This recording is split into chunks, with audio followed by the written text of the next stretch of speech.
Hiya crafty folks, Amy here with amyswares, and today I'm going to do some layered stamping and make a single layer card. Now this is a stamp set from My Favorite Things called I Miss Your Hugs. I'm not sure if it's still available, but if it is, I will link it below the video in the video description box. I have some inks from Catherine Pooler. I collect the mini ink pads, but I'm going with kind of bright colors here. I have Fiesta Blue and Mardi Gras are two that I know I'm going to use right off the bat, but I do end up adding a third color later. Here's a photo of the finished card to show you the direction that we're headed, but I'm just going to open this stamp set up and take it on its maiden voyage. So even though it's an older stamp set, I haven't used it yet. I don't know if you're like me, but I have kind of a collection of things in a bin that I eventually get to. I just kind of stockpile stuff, and then it takes me a while to get to it sometimes. So I'm starting off with the solid circle layer. I want to do that world stamp, but then at this point I realize I want to test this out first, because my theory is that if I do the blue first and then the green on top of it, it should stamp okay. But I am working with dye inks, which means that they're going to kind of soak into the cardstock rather than sit on top of it or layer on itself like a pigment would. So I decide I want to test it out first. So I am coming in with that Fiesta Blue. And I did condition the stamp first. I wanted to get the manufacturer's goo off of it so I could get a nice even impression. Now this was pretty easy to line up, but I am coming in with that second layer, and then I'm going to stamp the green on top of it with the Mardi Gras.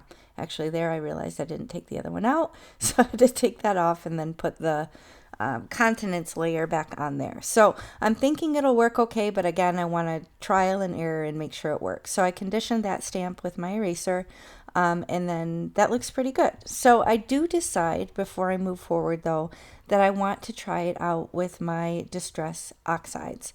I was curious, if you're not familiar, Distress Oxides are actually a hybrid, meaning that they're partially dye and partially pigment. So they tend to kind of be a little bit more muted in color because of the pigment component. It makes it a little bit milky.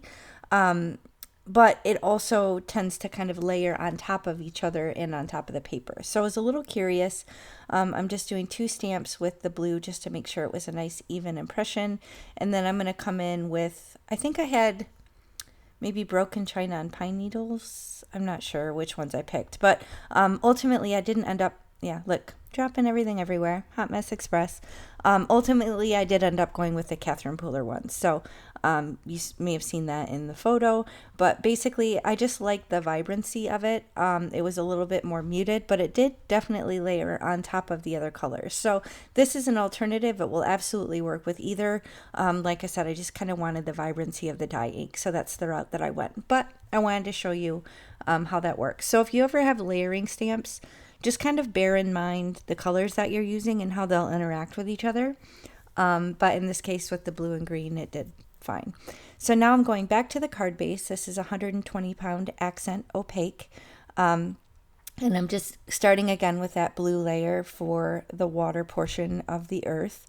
And then I will come in with the continent layer and use that green as well. So it wasn't a perfect stamp, but if you're familiar with Catherine Pooler, they do kind of like balance out a little bit when they dry back.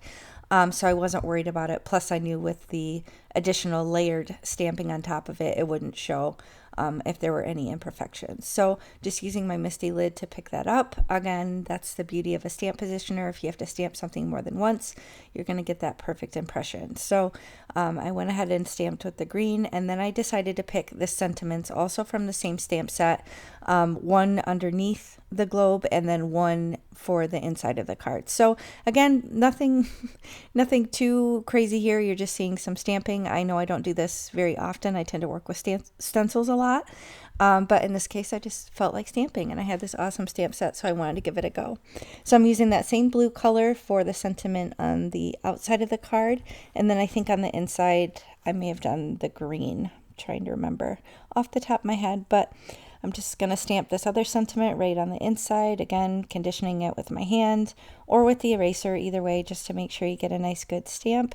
And I am coming in with that Mardi Gras green for that. So it says, "Wish you were here." So nice big kind of whimsy font. At this point, I decided it needed a little bit something extra, so I decided to round the edges. I felt like it kind of went with the circle shape of the world stamp there. And I am going around all four corners with the 1/2 inch side. That is a corner chomper from We Are Memory Keepers, I think. And at this point, I decided to get out the Rockin' Red and one of the little tiny heart stamps from the stamp set, just to add a little extra pop of color and interest on this. So I'm just going to stamp a couple little hearts on either side of this sentiment on the front of the card. I feel like that kind of added a little extra pop of color. And now I'm going to come in with some bling. Now this is card bling from A Colorful Life Designs. If you're not familiar, it is a small woman-owned business in Texas. I work with her stencils all the time. She has thousands and thousands of stencils. She has over 100 colors of these bling. And I do have a coupon, AmyFan10. So if you shop, be sure to use my coupon, AmyFan10 at checkout. Excuse me, and you'll save 10% on your complete order. So I decided to pick a neutral color here so it wouldn't take away from the design, but it added a little bit of shimmer. I went with the luminous white, which is a really, really pretty bright. It almost looks like a mirror finish on the front, but if you look at it kind of from the side, it's this really pretty bright white. So I felt like it worked really well. I did 3 on the bottom, 2 on the top, and that's going to finish the design. So if you enjoyed this, please do hit the thumbs up and consider subscribing. I really appreciate you spending time with me today, and I will catch you next time. Bye.